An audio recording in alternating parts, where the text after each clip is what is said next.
soporific. It's bizarre. Yeah, I love coffee and I can drink a lot of it, but when I get on the bike or start working out, any kind of caffeine and I really do struggle with cramps. It's got a shot of Porte there, covered up from top to toe. Porte Bandito. We told you. Look, he's actually, look, he's wearing a Giro helmet, and he's also got what looks like a fleece cap on as well. Underneath, he looks like a Formula One fireman. I'm absolutely right about what they're having. There we are, a double espresso, and it's amongst everybody here. Mild, cheer yourself up. It's not warm, but at least it gets the system going. Well, it certainly does a little bit. So 6 of them out there. Yeah, I suppose it's less less of a time hamper than actually stopping off at a cafe and yes, helping yourself. People often say mountains, what's the difference between Pyrenees and the Alps? Care to mention? I mean, apart from the fact you're never too far away from a sandwich in the Pyrenees, whereas in the Alps you generally are. Well, to be fair, the I'm trying not to get dragged down to that level. The Alpine climbs, like the Alps, is they most of the time longer climbs, not as steep in gradient. The Pyrenees, on the other hand, are very, very steep. Most of the climbs there are not that much more than 10 kilometers long. This is the odd one. And unless you're going up into Andorra, where you can get some proper length, really long climbs. But the majority of the Pyrenees is just that shorter, steeper, and a lot of them. You never really have the long valleys to ride like you do in the Alps. And like I said, most of the time you're just dropping down one climb and coming back up the next one, and then you redo that whole scenario again. So for me, the Alps were much easier to deal with than the Pyrenees. Mainly because of the gradient, and there was also less climbing less climbs. It was just once you're on a climb, you're on there for a good hour and a half, and then you also had a nice sort of half an hour to 40 minutes of descending on the other side, and then a bit of flat. It is much more populous, the Pyrenees. You find more villages and towns and that kind of thing, and generally it's where the mad crowds gather and indeed start to live. So, oh, hello. If this is a snow cloud and rolls in, now a blizzard is on the cards for tomorrow, but they said there's a chance it might come early. Let's hope it doesn't. My goodness, look at that, frozen tears upon his cheeks. Takes a bottle. There'll be something warm in there, and a big breath for Kevin Retzer, who's clearly suffering today. I really feel for him. He's doing a fantastic job to stay within this break. 37 kilometers then it is from the finish line, and the feed zone proper. It was just an intermediate help, I think, and probably handing over warm drinks earlier on. So our sprints are still to come, and we're still very much within the basement today. If you'd like to join the conversation, by the way, and join the likes of Gabriele, Rob M, Chick Gibson, Scott Goldstein, who I think we've already mentioned, then you are more than welcome. It's Carlton Kirby or Magnus Backstead, but significantly, if you hashtag it Eurosport Cycling, then it goes to the great, the good. In fact, your thoughts get flung around the world, which is fantastic. It's also easier for us to pick up all of your thoughts and conversations. So yes, Luis Leon Sanchez also just getting the nose bag as we speak. So this is the head of the course, as you can see. It's been a long day for these guys. It has been a long day out there for them, but they're still working well, and they're still keeping a reasonably good time gap to what's left of the peloton. So it'd be interesting to see what if they manage to stay ahead coming into the final climb, and if any of the guys have got anything left, because you know, someone like Bobridge, he's a very good time trialist, and you know, he can certainly climb very well indeed, as we've seen on a couple of occasions. David Wardell says he's very partial to the odd pocket coffee as well. You're all getting involved. Thomas Pringles picked me up. It says espresso, not espresso. Yeah, I've said an awful lot of other things today, Tom, but anyway, I'll take it on board. Yes, Katusha, Liz Cant, yeah, absolutely. Joaquin Rodriguez today, but Danny Moreno can't be counted out.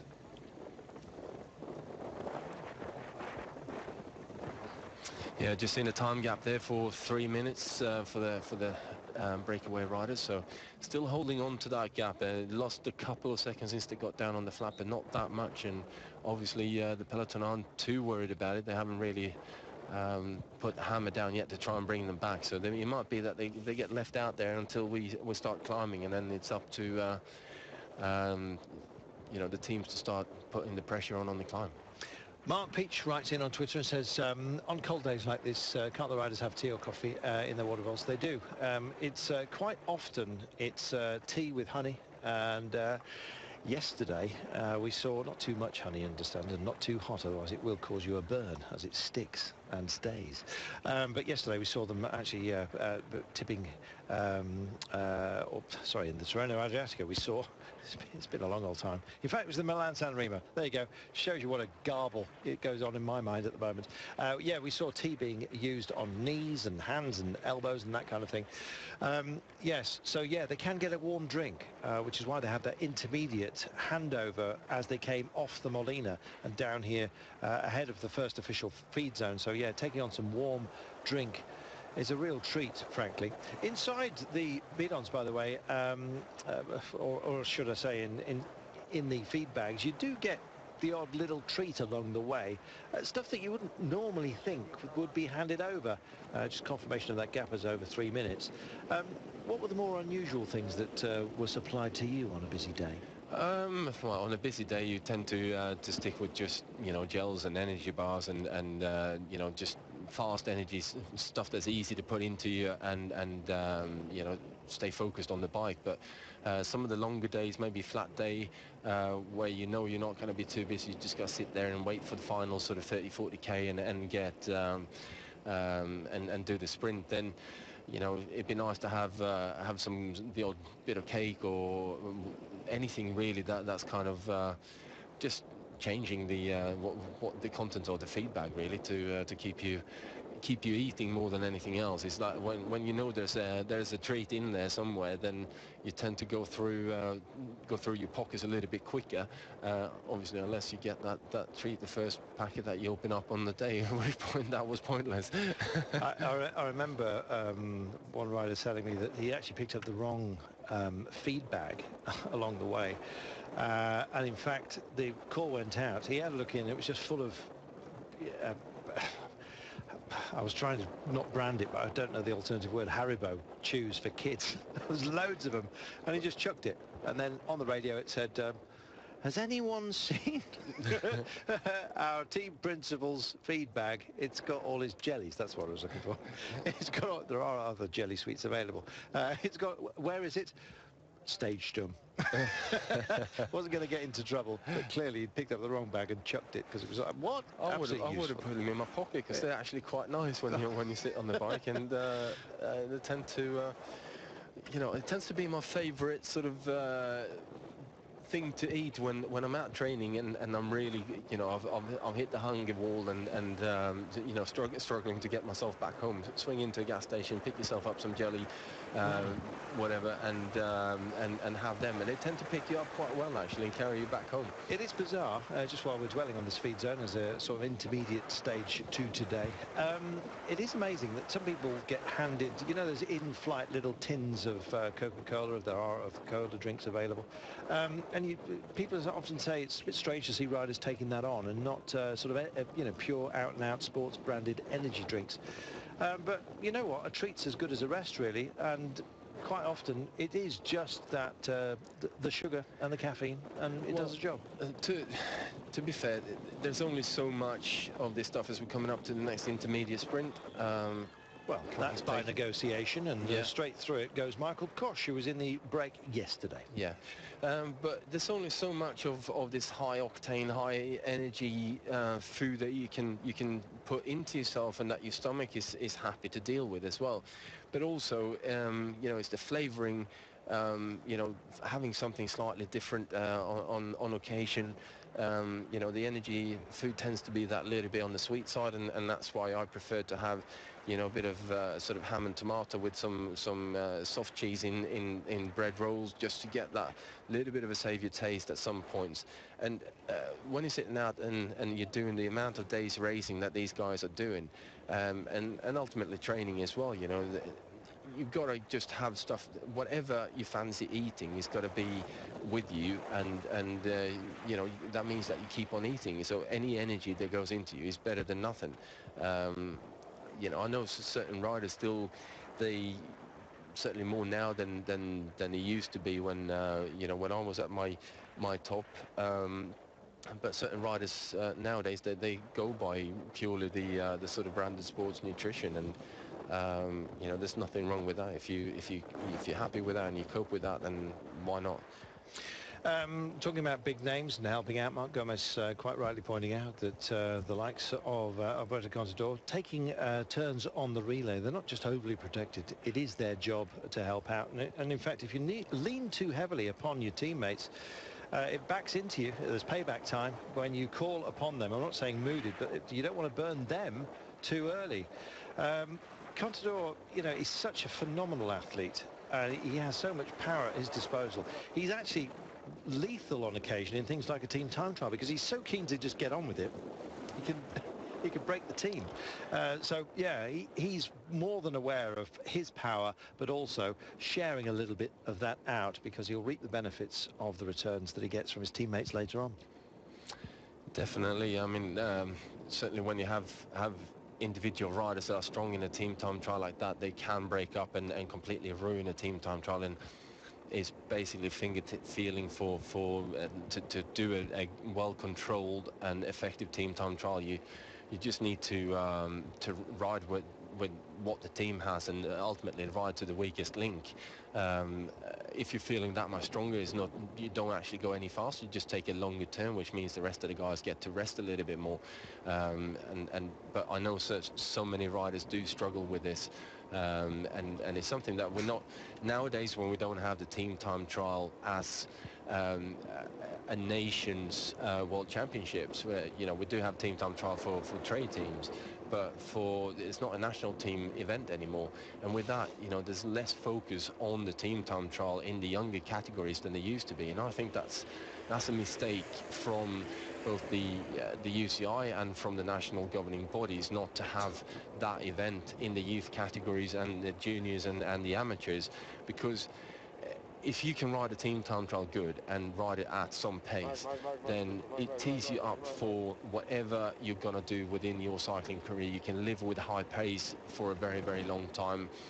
And I mean, I was fortunate enough to grow up when there was still the 100-kilometer team time trial on 4 riders, and was fortunate enough to do the last World Championships in that event as well. But I knew, coming away from a training camp doing the 100-kilometer team time trial, I was absolutely flying, and he stuck with me for some time, and we just obviously kept on doing these camps every 3 to 4 weeks, and you just got better and better and better and better, and you just, you know, you lived with any kind of pace, no problem whatsoever.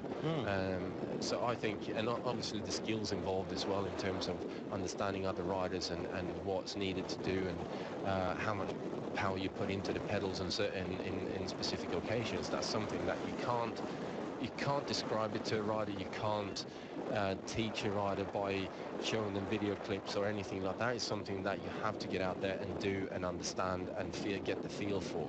So please bring back the 100-kilometer team time trial on 4 for national teams.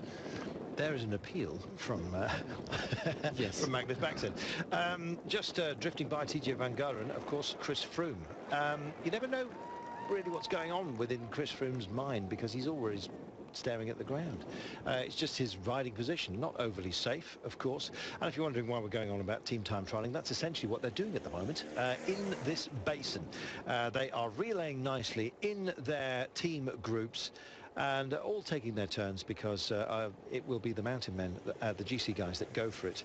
later on today, once they've dealt with these two intermediate sprints. And it looks like by negotiation, Michael Koch, who was in the break yesterday and picked up 5 points on one of those intermediates, has just racked up a few more now, and I'll be bound that they let him go through and take the next one as well. So he will be, I think, our sprint points jersey wearer by the end of today, and good on him. And he'll pick up 6 bonus seconds along the way, which will take him down to 16 off our leader, who is Mezgec, who is not likely to win today as the mountains beckon. Two monuments of epic proportions as classic cycling gets tough. Oh my word, no! It's just carnage all of a sudden. Can last season's King of the Cobbles deliver once again? Magnificent ride by Fabian Cancellara. It's a drag race to the end. The grueling Cobble Classics. Tour of Flanders 6th of April. And Paris-Roubaix 13th of April, live on British Eurosport HD.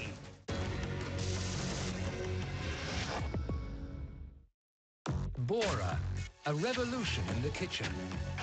Extracting steam without a cooker hood. Effective and quiet. Quality made in Germany. Bora.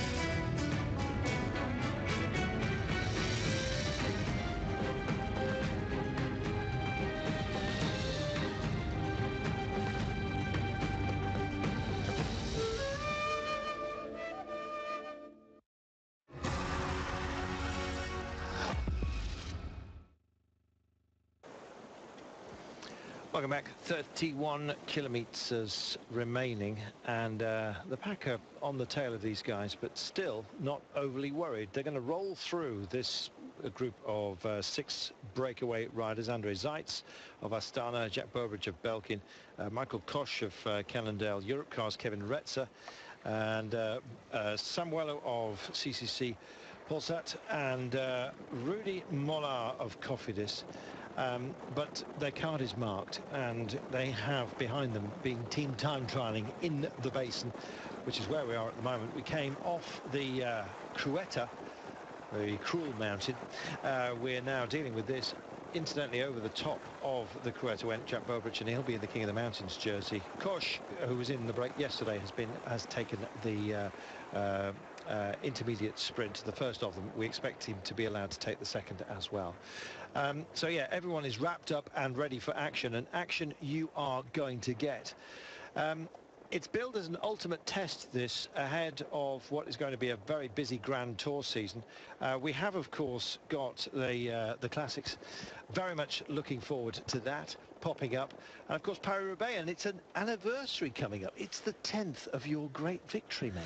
It is the 10th anniversary of my victory, and actually Geraint Thomas as well, who won the Junior Paris-Roubaix in 2004, and Hot Chili, who are the organisers of the London to Paris, which you've been able to catch here on Eurosport over the last couple of years, are organising an event from Dunkirk to Roubaix, and it's going to be, well, me, Geraint, and Stephen Roach as well on that particular ride. So I'm quite looking forward to getting back onto the cobbles and getting onto the velodrome on my bike, and you know, it's I'm looking to see whether I can actually get a hold of the bike that I won the event on, to ride that one more time. That would be sweet. You didn't get to keep it then? No, it's not being kept by me, so yeah, we'll see whether we can organise that, and that would be a fantastic treat to be able to ride it. Look forward to witnessing it. I'll be out there with Sean Kenny. Don't forget, we have a treat in terms of all of the classic season proper. Milan-San Remo is the first of the monuments, is done and dusted, but the rest remain. There is Tommy Volta. The camera's loving him. He's a huge character within cycling, and he always seems very comfortable in the limelight, and we like that. 29 kilometres to go then, and the chasing pack, as you can see, still maintaining a very, very good pace, but likewise are the 6 men up the road. I think what they want to do is get through this intermediate sprint, and then there'll be a couple of guys here showing some ambition up the ramps of La Molina. It's going to be tough, Magnus, and I think it's about time we started talking about what they're going to deal with. The main business section is around 12 kilometres in length, average 5.3, maxing out at 8%, but that maximum comes at quite a nasty time. Between 3 and 2 kilometres from home, there is a 500-metre section which is a really, really massive test, especially at the end of a long, cold, pacey day which we've had. It certainly has been quite a pacey day, and yes, it does look pretty chilly down there, but no doubt the action is coming up on La Molina. It's going to hotten things up quite a bit, and I've seen a fair few guys here struggling to get some kit off as well, and you know, shoe covers and leg warmers and all that sort of stuff, and doing that while still rolling. It's never easy, but it doesn't make it any easier when your fingers are a little bit on the cold side, and you know, you've got so much kit on you, and also deposit that back to the team car as well, and sometimes it takes 2 trips to get back there. Kevin Retzer's got a problem, hand's gone up, not quite sure what it is. If it's a puncture, he's managing to hold on to the coattails. It looks like he wants to dispense with his jacket. I'm just wondering whether he's going to go for a warmer one. Maybe they've been warming one up on the car's heater for him, who knows. We'll just had a slight breakdown of pictures with the guys up front, but this is the main chasing pack at the moment with 28 kilometres to go. So when do we start climbing? We actually begin in 6 kilometres time. That's the boys in the breakaway.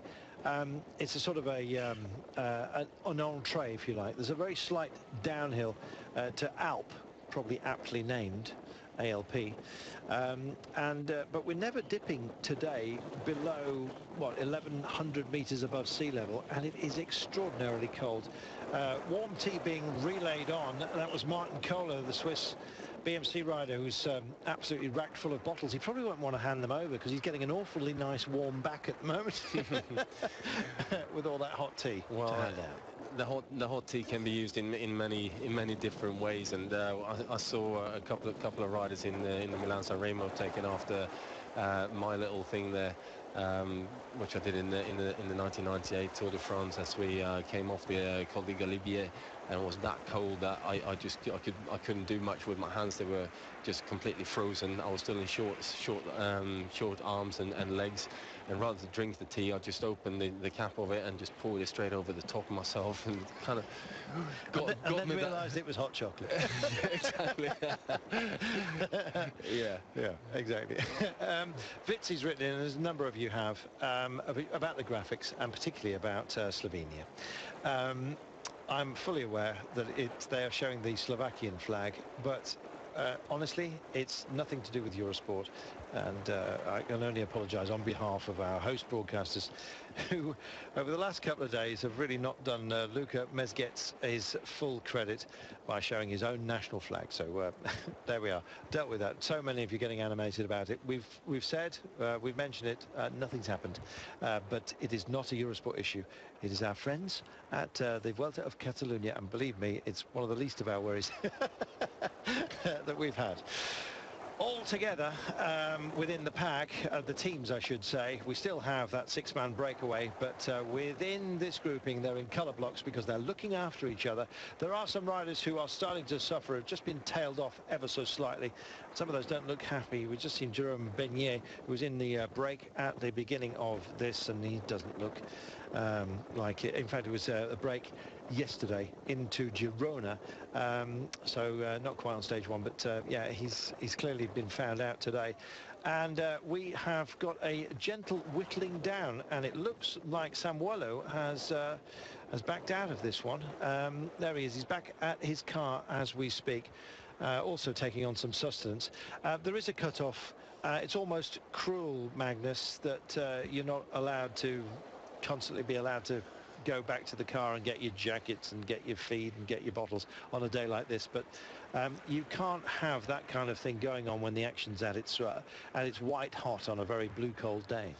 Well, I mean, you can always get your car up to you to sort of hand clothing over to them, but it's obviously less and less possible as the you know, as the gaps between the riders grow and you can't get the team car up there. Bellaverde, Caldaya is where we are right now. Mr. Parker, A. Parker, very formal, A. What temperature is it today? Maxing at 5 Celsius on course. That is not warm by any means. You set your air conditioning within your car to that temperature, and it's very cold. It is chilly indeed. Factoring the wheel chill factor as well, and that's even worse. Yeah, exactly. You're riding around in minus degrees all day long, and but like I said earlier, it's not too bad when it's dry and you can play around as Koch, and it wasn't going to let it have it all his own way, and Samuelo had gone back to the car and had got rid of some weight perhaps. But it is Koch that's taken this, the German, and he is most certainly our points leader right now in the sprints. So good for him. King of the Mountains, incidentally, is Jack Bowbridge after taking the first of the Especial climbs today. Why does the Spanish language have so much lisping in it? Apparently, Philip II of Spain had a lisp, a speech impediment, and it became de rigueur to speak like that. The whole court did, so he didn't feel bad. And it spread. So there you are. It's just a character. 23 kilometers are remaining, character of the Spanish language, which we love. And they are plying their trade and doing a fantastic job today. The sun's gone behind the mountains, and in so doing, the temperature has taken a tumble. It's not that far above freezing. Well, it's not far above freezing at all, and you know, it's just a question of wrapping up and making sure that you're well enough dressed for the majority of the stage, and then once you get down towards the business end, which we are now, then strip as much clothing as you can, and just you are going to work hard enough anyway to keep yourself warm. And then as soon as you finish the stage, it's a question of within seconds getting warm clothing back on, because you will be sweating quite a bit going up the climb. Even though you're in these kind of temperatures, you're working that harder, you will be sweating, and it's absolutely vital to get changed but as soon as you hit the top and finish. Right, we are now climbing.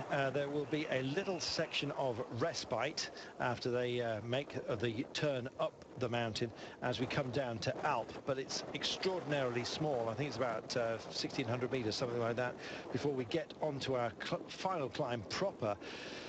So this is now where it's going to start hurting, particularly for these guys in the break. Some of you have been pointing out, Mark Gomez on Twitter said, they look remarkably smooth out front. They certainly do, but look at the ambition that's being shown here. And suddenly, after all day hiding out of the wind, AG2 Le Mondial are thinking about Carlos Betancourt, the man who never smiles, possibly because he wears braces. But believe me, we came across him before he had braces, and he was still quite a curmudgeon. So we'll see if he has a smile on his face, kind of, later on today. Oh, hello. There we are. It's one of the cola drinks we were talking about earlier on as a little treat. Well, there's a little treat, and just get yourself that little bit of caffeine as well. And you know, sometimes it's just nice to have that little bit of a fizzy drink as well to sort of make a change with the sports nutrition that you take on board in liquid form.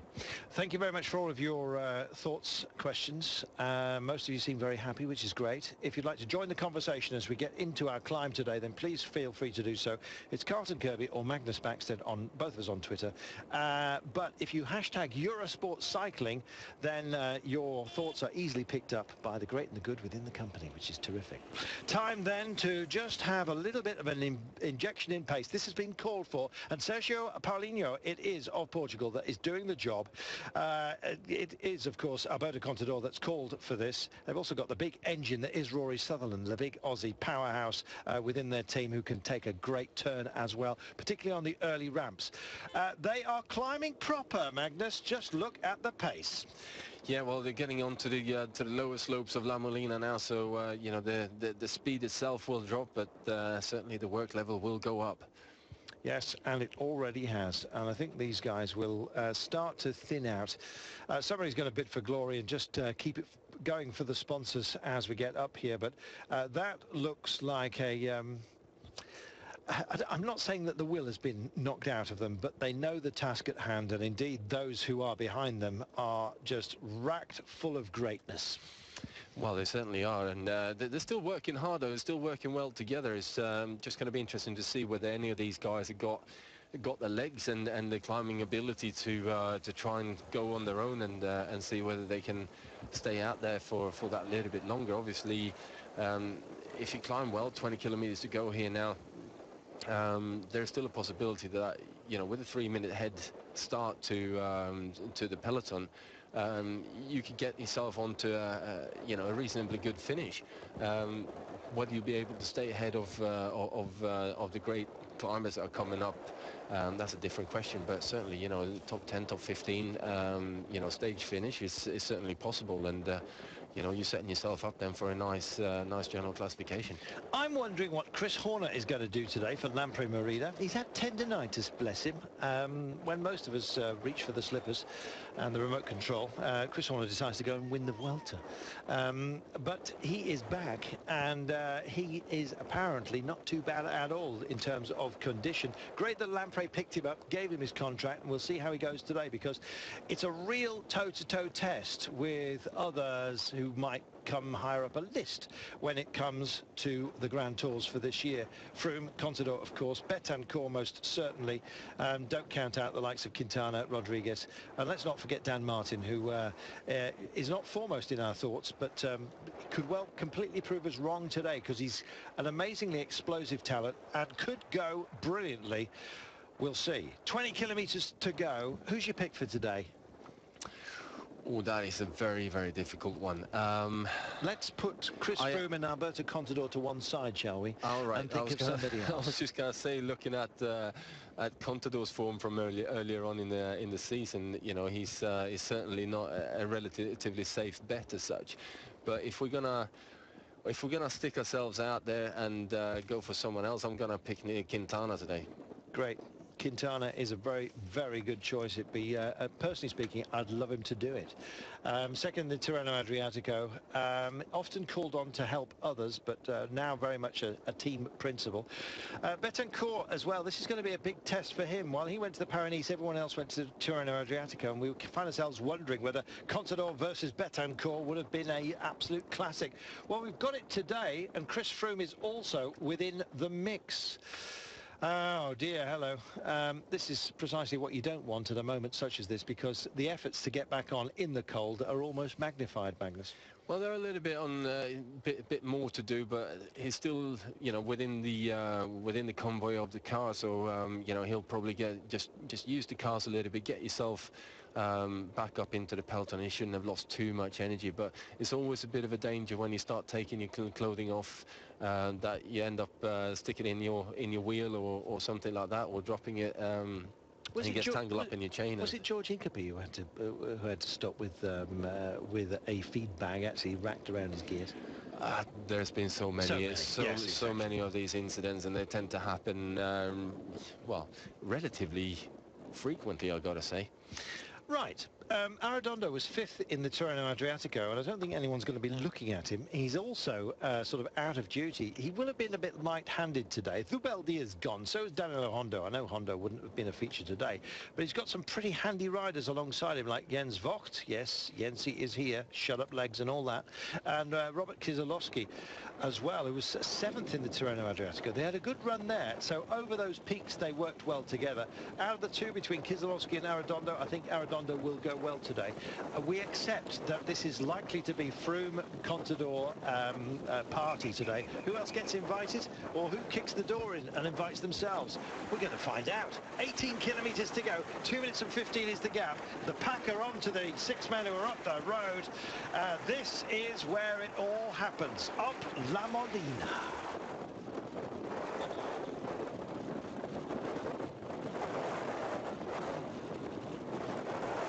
We're hearing it is snowing, but not necessarily on La Molina. It's a pretty big district, this, within Catalunya. District? area? Don't know. 18 kilometres to go. And these are the 6 riders who've been up the road and done so much good work today. Bobrich took the big Extra Especial climb today for Belkin. And in so doing, he will be wearing different colours tomorrow. He'll have the King of the Mountains jersey upon his back. Kosh, who's in this break, has taken both intermediate sprints. That, though, places him at the top of the sprints ranking. But likely to go well today. Well, they can carry some pace into the climb, and if it does really string out, the peloton that is, on the nastiness that is our rerun up to Molina. We've been down off it today into a basin, done both sprints, and now we're going back up it. Well, they may well have a decent finishing position. We'll see. With 18 to go, the pace is certainly up within the pack, and they've just about had enough of all these guys, these upstarts. Well, I know some of them are long in the tooth. How much of a bite will they take out of this mountain? We're going to find out now. Yeah, well, certainly we'll find out in a minute, and it's really anyone's race today. Any of the GC contenders, you know, we haven't really seen a proper clash of the big guys like what we got lined up here today all this season. So I think we're in for a real treat when we start getting up there to the steeper ramps of the La Molina climb. Can't wait. It's going to be a toe-to-toe battle, you can be sure. And with this increasing in importance, little pinch point through this village here, with this increasing importance because there is a threat, a perceived threat to the Volta 2000 stage tomorrow. If they knock out the final mega climb because of snow, which is predicted, then today becomes ever more important for this title.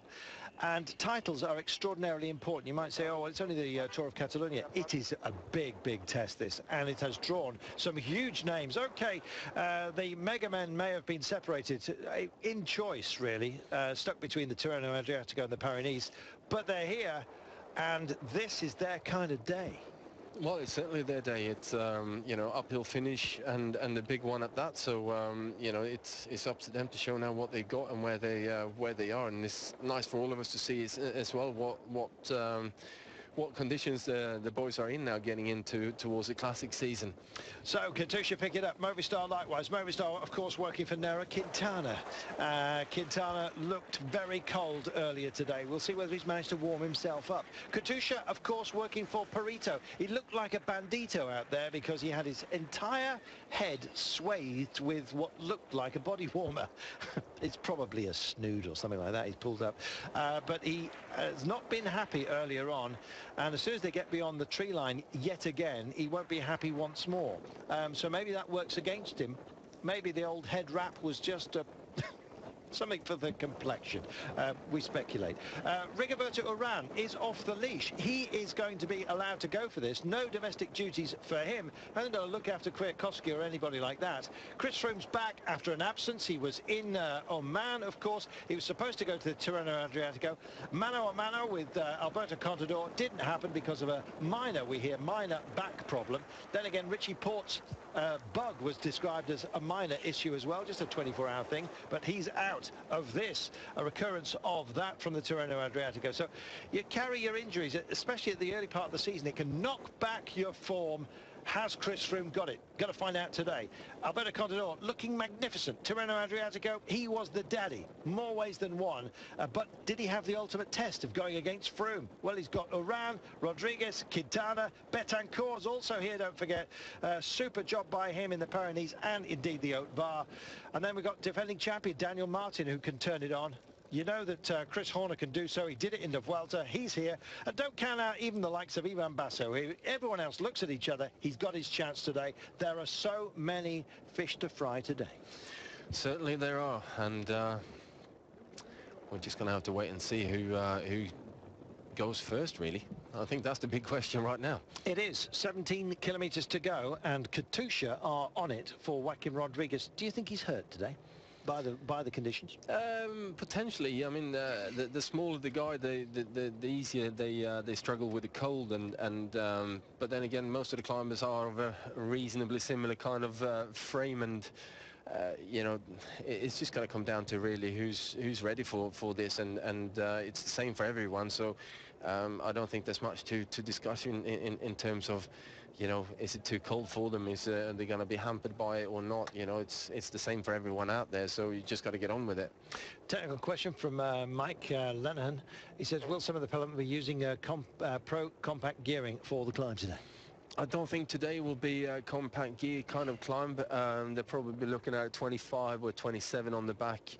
Certainly if you're not a climber, then, you know, you tend to stick that little bit extra gearing on the back, but I think it's too much extra sort of work really to put into changing the chain sets and getting all that set up right. So you know, I would, and also because it's a relatively fast stage anyway, you do need a 53 tooth chain ring to be able to cope with the speeds that they're traveling at, and running a 36 or 34 in a ring and then a 53 outer, your gears just don't work properly. The front chain ring doesn't shift properly. So I would say, you know, a 39 on the front and a 53 outer, and then 11.25 or 11.27 on the back. 1 minute and 40 is the gap. It's they are closing, and the reason is the pace is up, and they don't want these guys to get too much of a run into what is a climb that gradually introduces itself. Let's put it that way, shall we? The percentages aren't that wearing, but if you factor in the weather, you factor in the wind, and indeed the fact that these guys have been up the road for such a long time today, they're going to struggle. It's 4.9%, that kind of thing, on the opening section of the ramp. It averages 5.3 if you include the end, but the end is where you get the 8% absolute killer of 500 meters of sheer hell. So they've got to get a pace on here. It does gradually just kick up the road today, Magnus, and you've got to get this right. Well, I think you do have to get the pace setting right, and you also got to remember you need a large number of riders from your team with you as the gradient starts getting that little bit steeper, and also, you know, the more riders you have around you as a general classification contender, the safer you're gonna feel, and it means you're not getting isolated out there. So you know, getting this the setup right here. Luckily, it's not too technical a run into the climb, so you won't really see any mad dashes for position, but you can actually just slowly ride yourself into the climb, and with the help of your teammates, get yourself into the position where you want to be, and then from there to sort of try and work out a team tactical move before the big rider has to go.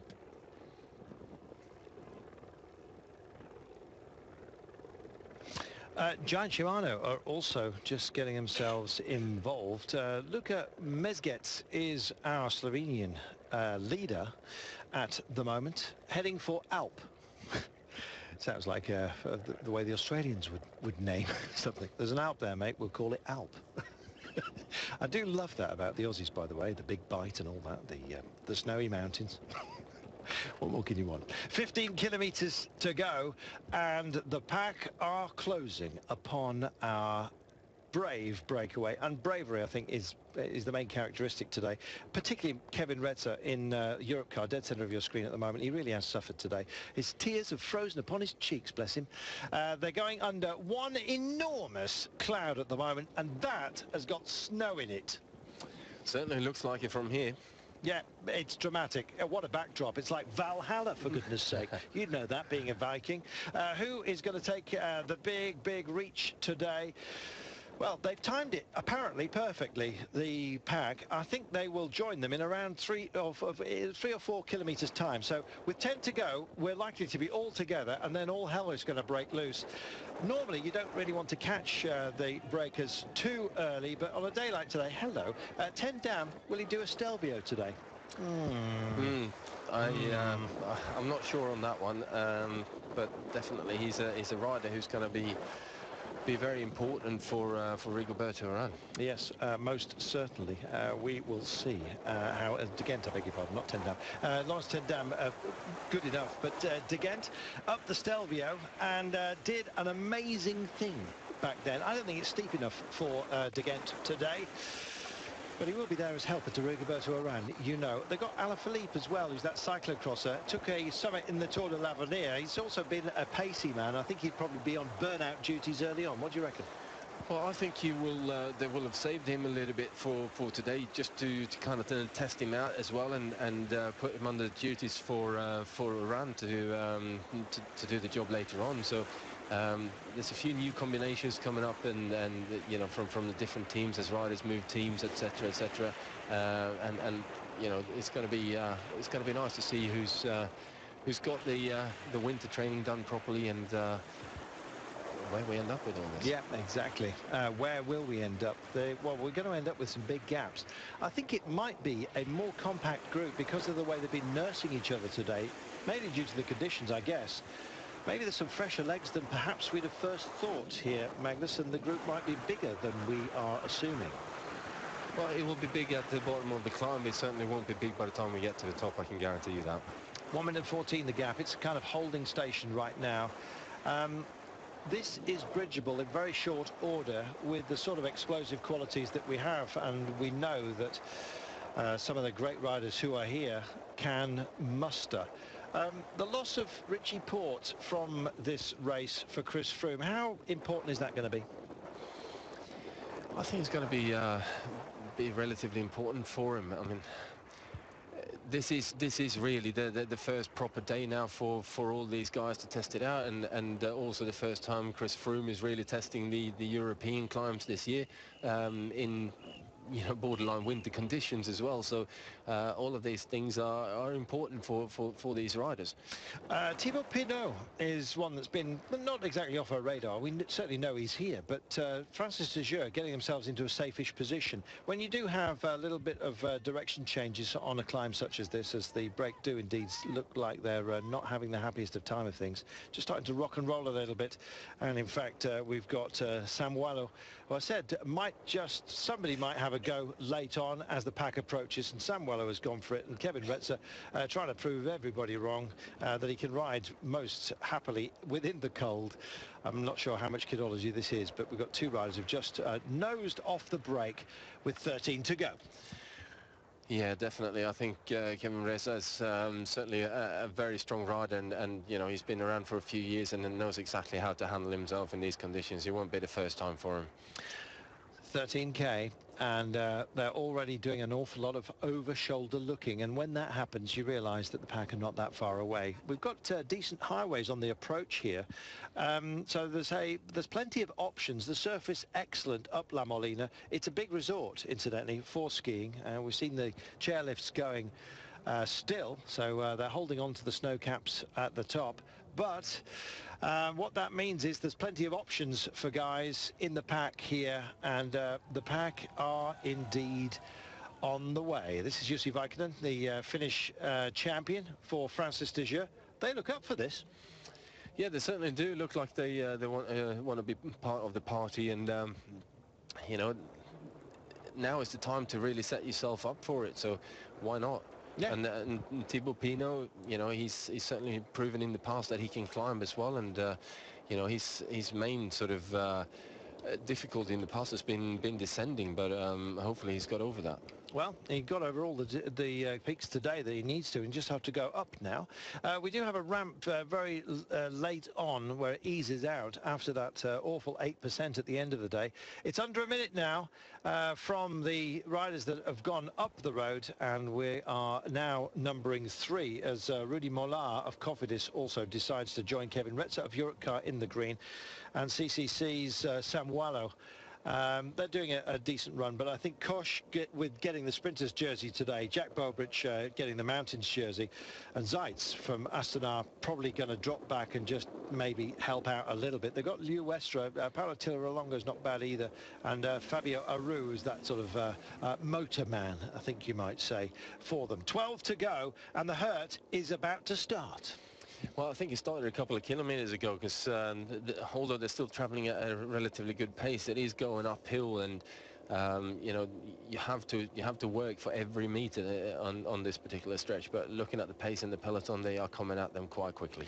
They are. This is going to be all over before you know it. Andre Recites looks like for Aston, he looked like he was just trying to bridge over to Retzer, Samuel and Mollard.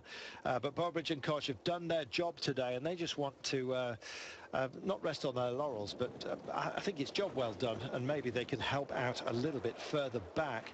As for Cannondale, there's Ivan Basso there, don't forget, so maybe Koch has got a job to do further back. I think, though, perhaps he's done what he has to, and good on him as well. They're going to have a jersey on within their team tomorrow. That 12-kilometre marker, I think, is moderately incorrect, but oh, well, there we are. Just trips down to 11 as we say it. So average 5.3, but spread over the remainder of the course today. There's your 10k marker. I did say the graphic was slightly out. Yeah, been speaking to the guy with the post-its, and that 8% ramp as well. These guys are going to pick up a bit of pace. They're going to have a crack at this and get as best a position they can. Well, they certainly keep on working as hard as they can. You know, there's no point in backing out of it until you get caught, and even then, you know, it's worth it, as we get a bit of a wave there from Koch. Yep, thank you very much, says Michael Koch. I've done the job today. He's got a sprinter's jersey.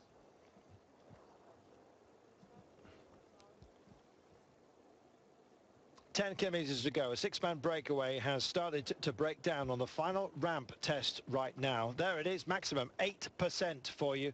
And look at the altitude and indeed the distance that they've got to cover here. It's averaging around 6, but maxing at 8. And everyone fully aware. They've had a good look at this, albeit in reverse.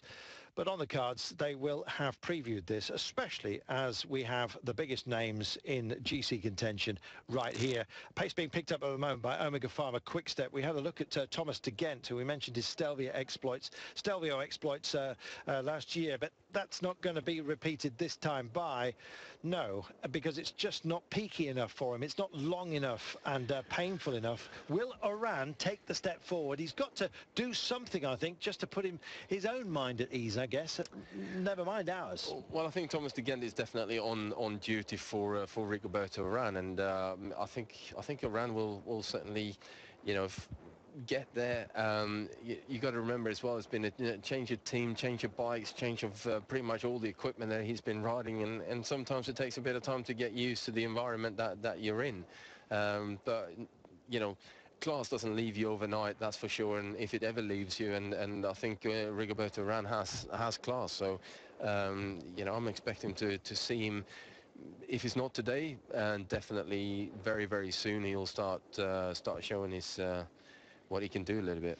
Jussi Väikkönen just pulls away, and Francis Lejeune take up the pace now, working for Thibaut Pinot. It is the sort of short course where something of a surprise might be sprung.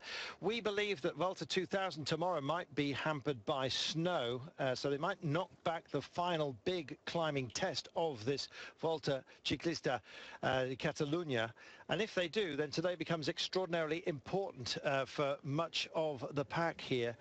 And right now, de Gent's doing a fantastic pace just at the front for Omega Pharma Quickstep, who very much changed their view on what they want to get out of a cycling season. Much more of a GC team. And Mark Cavendish accepted, of course, as a great sprinter. But yeah, they're thinking of Grand Tours. And Oran is the man that they were supposed to fall behind on that. They've also got Michael Kwiatkowski, the young Pole, who's not here. But we'll see how Oran goes this time by. He ran okay in Oman, third there.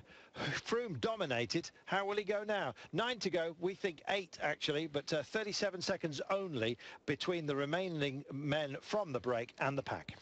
Yeah, 37 seconds isn't an awful lot when you start climbing, and it's getting steeper and steeper, and the proper climb actually only starts with 5.5 kilometers to go, so there's a long way to go yet.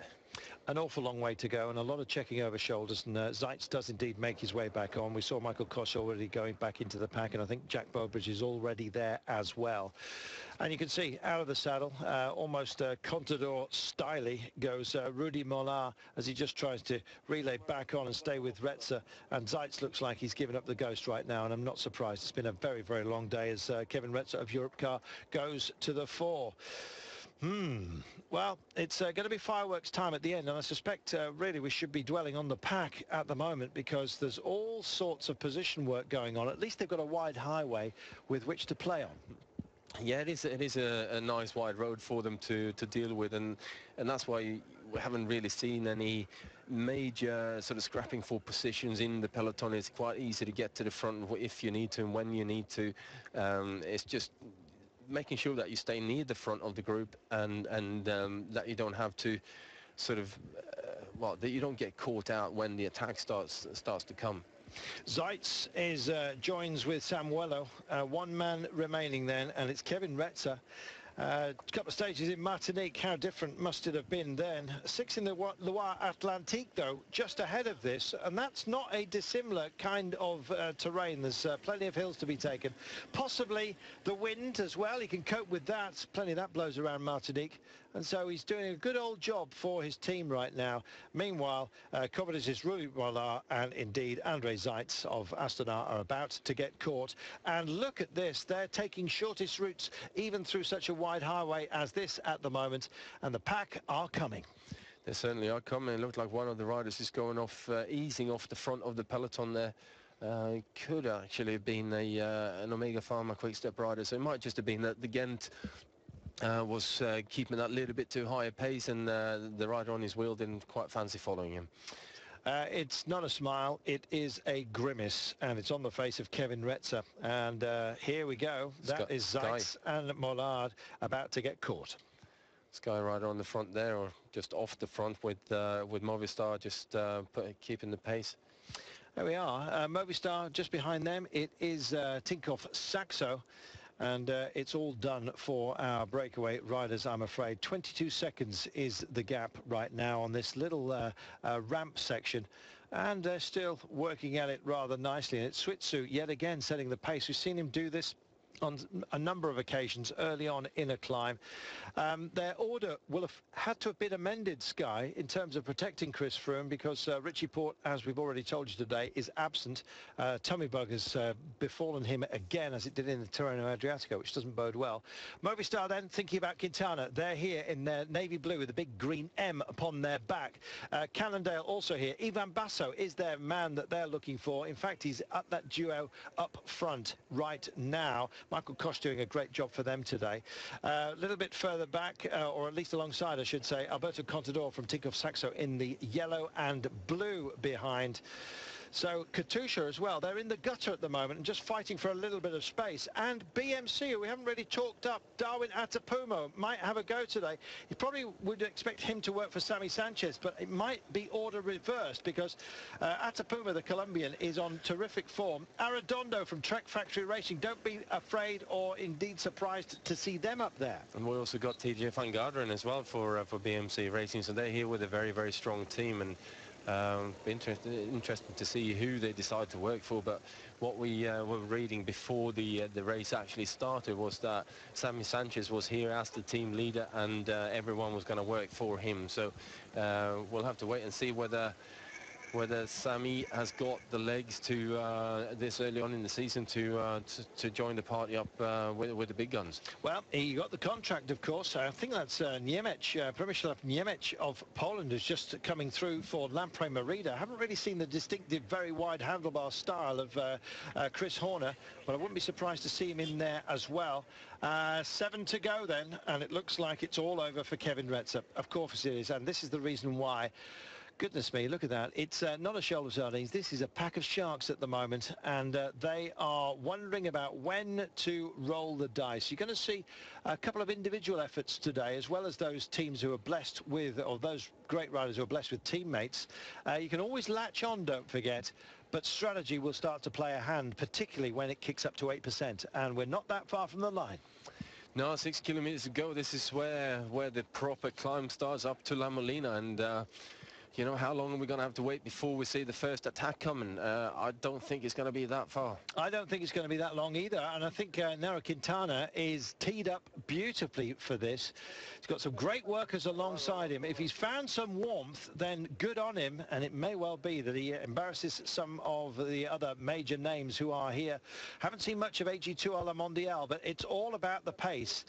being set at the moment by Movistar. They're trying to do a Sky and just shake everyone else out. I don't think it's focused enough, the incline, to make that a success. And Contender just picks up the pace and changes his rhythm. Well, not yet anyway, but certainly the pace that they're driving this on with now should, you know, start sort of shedding a few riders down the back, and also keep the pressure on everyone else to, you know, to work. So I think they're doing it in the right way at the moment. Well, let's see how they go. That's the man who is at the head of the course as we head to the end here, and La Molina, second time of asking. We came down it earlier on today, and we're now going back up, and it'll be all together before you know it. And just look at the colour blocks. Everyone is who has got right-hand and left-hand men to rely upon are getting themselves into position. Katusha and Joaquin Rodriguez, all right, he may well have had his cold spell today, but maybe the old Ticos he had upon his head has done the job. May very well have done that. We'll have to wait and see. Yeah, it's all about whether Contador and Froome are going to reach out and grab for this. I think they're most definitely going to, but eternal questions. We'll get the answers in just a few moments' time. We do a little zigzag, and then it's that last 5K. Would you like to describe them for us, Magnus?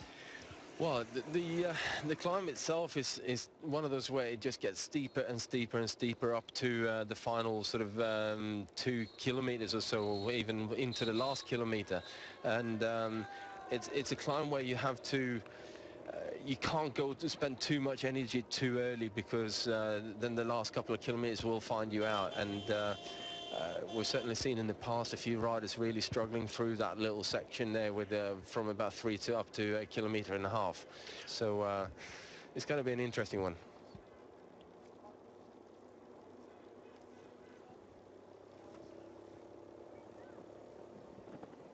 Well, sleeping policeman just knocking out the camera bike ahead of the pack at the moment. I think they're busy retrying. Yes, you can see he's working on his camera as we speak, doing a bit of whip hand for a low down shot, but we're not receiving the transmissions from that camera bike just for the time being.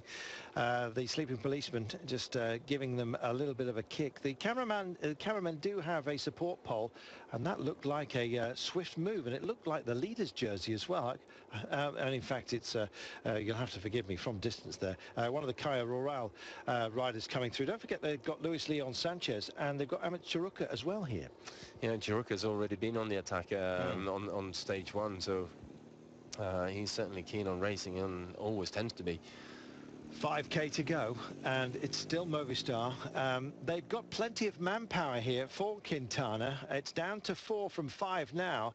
And I'm just wondering how solo this is going to have to be for the likes of Contador. Yeah, definitely. But just spotted Nairo Quintana there. He's without arm warmers, so he's definitely ready to race. Well, the Colombians have some altitude as well in their training schedule, as you know, and we're at altitude today. We're just heading up to around 1725 meters, and there is Quintana. It's about his team at the moment, but for how much longer? Well, Contador's never going to want to be that far away, and Perito Rodriguez has got rid of all of his warm gear, and he's also there very much in the frame. Well, they're all going to have to be now. 4 kilometers to go to the top, so it's getting steeper, and you can see on the way they're rocking on the bikes a little bit. At you know, they're having to put the effort in to keep the pace up there. Not really shedding that many riders just yet, so just have to wait for that first big attack. I think that's when we're going to see fireworks. Yeah, it's going to be busy, we know that. Contador doesn't want to reach out too quickly. It's a good pace being set here by Movistar. Just behind him is Perito Rodriguez and Danny Moreno, incidentally. Haven't really seen much of Chris Froome and the Sky team within the last 3 or 4 kilometers. They did a lot of early work. Don't forget Froome without Richie Porte, but on this short ramp he may well have enough to do it. He's got a good sprint on him as well, Chris Froome. He's just like Contador, and in fact Sky just show themselves, and Chris Froome is absolutely rock solid and there. Certainly is. You know, you can see all the major players are sitting up near the front there. You got Contador in yellow and with a blue stripe on the shoulder. You got Perito there with Danny Moreno in the red and white just behind, and not too far from that you got Chris Froome and Nairo Quintana as well. Nairo just dropping back a couple of riders because he was running out of teammates. Likewise, and Pinot just decides to change the pace and join this very select band. Betancourt is also there, and significantly, Rigoberto Urán as well. Yeah, I was just about to say that Urán is there on the left-hand side of, not too far away from Chris Froome. Elbows going on at the moment, and they're trying to find some sort of space. Keselowski, the Croatian, is there as well. 7th on the Tirreno Adriatico. Don't count him out. No, certainly not. Certainly not. It's there's a large number of riders still in this race, and you know, all of them are now getting towards the front. So anyone who's got anything to do or want to do something on today's stage are getting near the pointy end.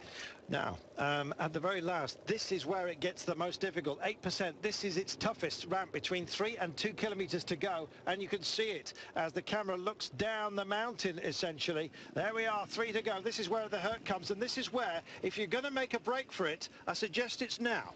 Yeah, this is a good opportunity to have a go, and just looking at Contender out of the seat there, just looking around a little bit to see what's what, and it wouldn't surprise me if he's, as soon as the Movistar rider there swings off the front, if he doesn't have a proper go.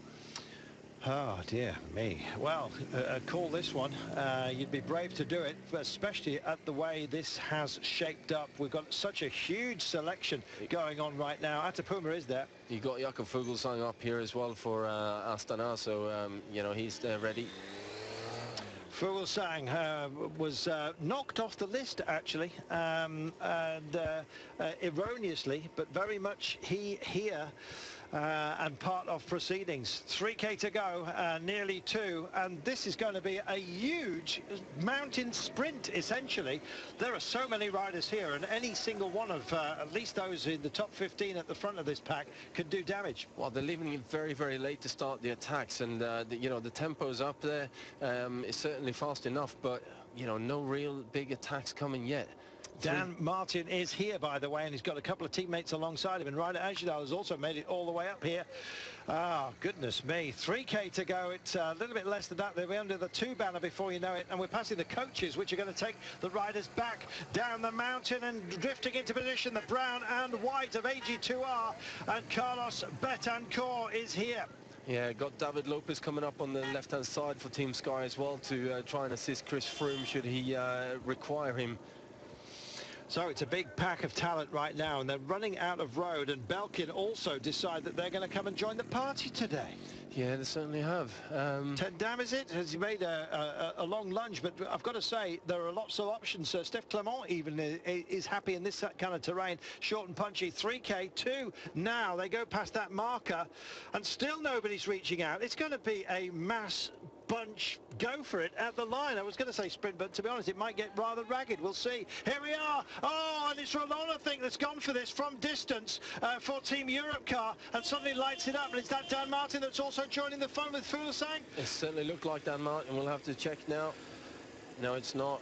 Well, that is Roland, though, and he's just weaving one side of the road to the next. That's what we needed, somebody just to light this one up a bit. Yeah, it's about time we starting to get the first couple of attacks. It's now, you know, I think that's Danny Moreno on the front there for Katusha with Porte on the wheel. 2 kilometers to go. We're getting close to the front, to the finish. Well, I think Porte, unless he swapped his helmet, Moreno certainly. We'll see. 2K to go. Cold really is a sufferer, and well, how about this for making them suffer?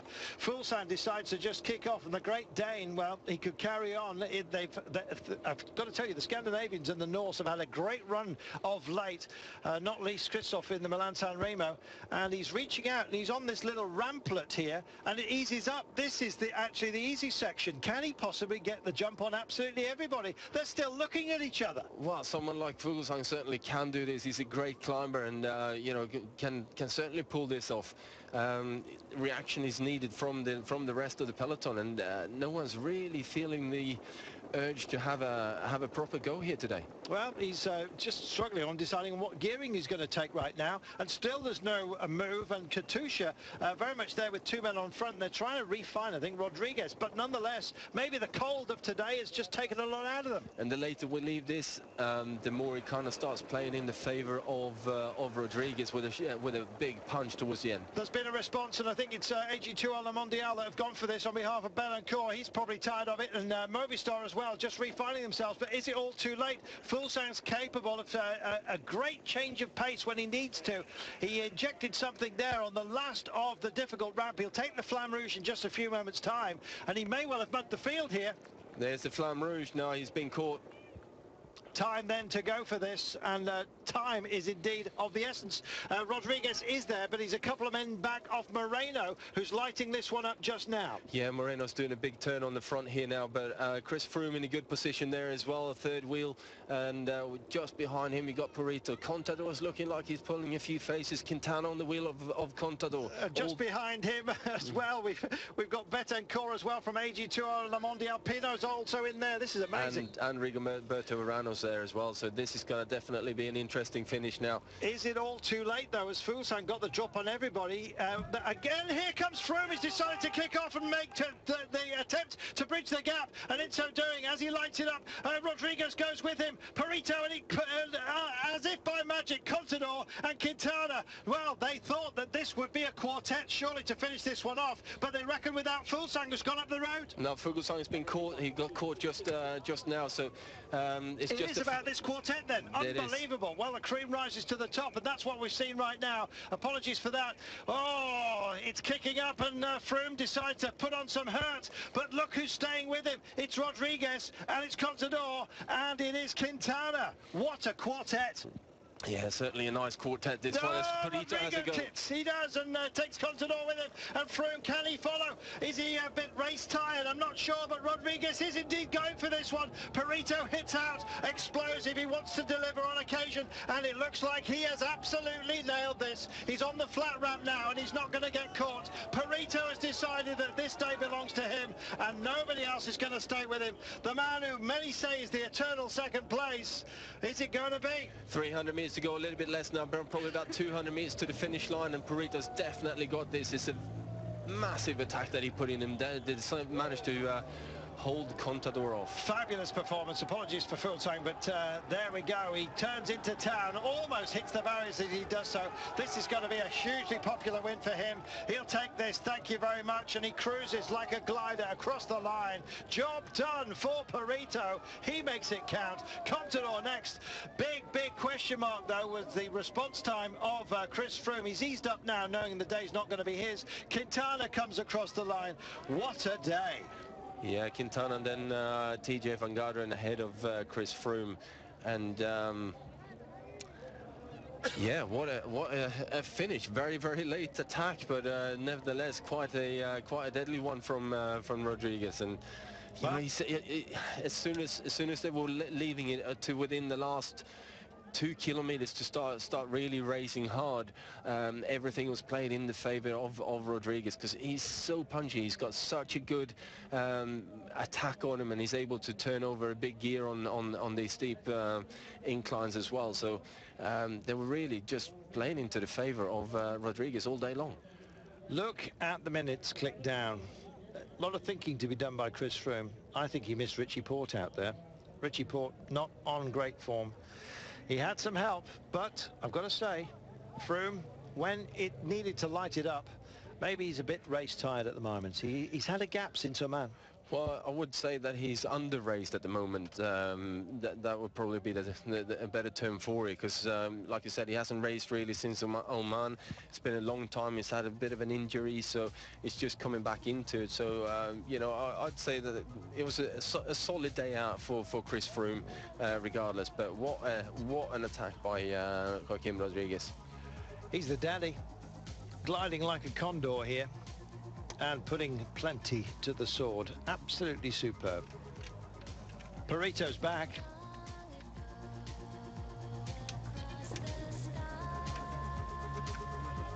Super job. Well, yes, race rusty is the word I was trying to use for Chris Froome, and yeah, there's going to be lots of questions in that regard. Rodriguez takes it ahead of Alberto Contador, Nero Quintana, TJ van Garderen, Chris Froome 5th today, but significantly 13 seconds down on Rodriguez, a man he'd expect to beat. Andrew Talansky doing a fantastic job for Garmin Sharp there in 8th place. So here's your general classification then. Rodriguez is our leader. He will be in the white and green hoop jersey. Alberto Contador is 5 seconds back. Quintana 9, TJ Van Garderen 11, Chris Froome 13 seconds to make up. He's got 1 day to make amends. Tomorrow it's Volta 2000. Chris Froome has got to pick it up. He is race rusty after a break since Oman. That was clear today. Just didn't have what it took on that particular round. Maybe cold got involved. We'll see. Take nothing away, though, from Joaquin Rodriguez, clearly targeting this one and doing a great job.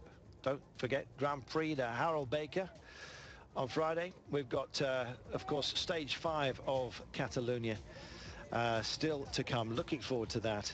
And stage 4 tomorrow is the big climb to Volta 2000. If they can get there, we have the question mark because of potentially snow. And if that's the case, then Joaquin Rodriguez has done himself all kinds of favours today. And Katusha are very adept at protecting the leader's jersey. Super day, great day for the little man. Perito, named after a little cigar. We'll explain that story to you tomorrow, perhaps. From me, Carter Kirby, and from Magnus backstage, what another great day of racing in Catalunya. We've got another one tomorrow as Volta 2000. The road kicks up if it doesn't snow. Cycling is off to northeast Spain, where Ireland's Dan Martin defends his title.